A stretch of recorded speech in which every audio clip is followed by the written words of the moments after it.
Hi everyone, I hope you're ready for Chapter 3 of the Dragons of Blueland. The Men on the Slope. It's a lovely night for flying, thought the dragon as he hurried towards the north, urged on by cool, brisk winds. The rain had stopped long ago, and a crescent moon shone palely. Looking down, he could see the outline of Seaweed Bay, and then a point of land called Due East Lookout. At this point, he must turn and fly directly westward over Seaweed City, across Spiky Mountain Range, and over Awful Desert to reach the Blueland Mountains in the heart of the desert. Many people had tried to cross the desert and climb these mountains, but there was no water, and treacherous sandstorms raged all year round, making traveling almost impossible. So far, no man had succeeded. It won't be long now, sang the baby dragon as he passed over Seaweed City, over the coastal Spiky Mountain Range, and then started over Awful Desert beyond. What a lovely night, he thought again. And then, all of a sudden, he realized how clear it was over the desert. Where are the sandstorms? Yes, where are the sandstorms? A sick feeling came over him. In weather like this, a man might be able to cross the desert into Blueland, might see one of the dragon family, and learn the dragon secret that dragons still live in Blueland.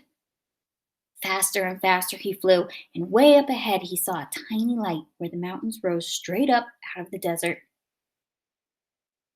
Men, thought the dragon, if only I'm in time to warn my family. Onward he sped until he could see that the light was the blaze of a campfire on the rocky mountain slope. He counted 4 or 5 men sitting around the campfire. Better find out what they're planning to do so I'll know how to save my family, thought the dragon, circling down and landing below the men. He carefully picked his way through the huge rocks on the slope and hid close enough to hear what the men were saying. If Frank and Albert and the rest don't find water soon, we're sunk. We'll have to get back pretty quick. And what if the weather changes? After all, this is the first time so far as anybody knows that the weather has ever been clear over the desert, and I don't trust it to last very long. Me neither, said another voice. Just then, they heard a shout farther up the slope, and a man came running down towards the fire. Did you find water? They asked him. Water? Loads of it. The mountain form a circle, and all the streams from these mountains flow towards the center and make a tremendous lake. But that's not all we found. You mean you found evidence that the great dragons of Blueland actually did exist at one time? Evidence? Said the man who had run down the slope. Evidence! Why, we've got 15 of the most beautiful dragons you ever dreamed of, trapped in a cave that seems to have only one entrance. The rest of the men are guarding it.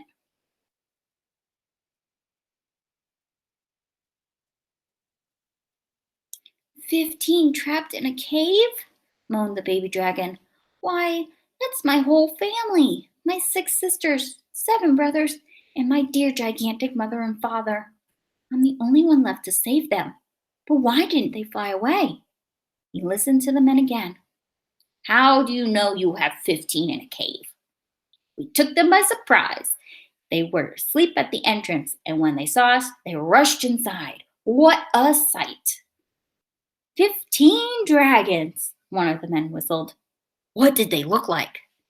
"They went so fast it was hard to see, but there was one huge blue one, a big yellow one, about 5 smaller green ones, and the rest were blue and yellow.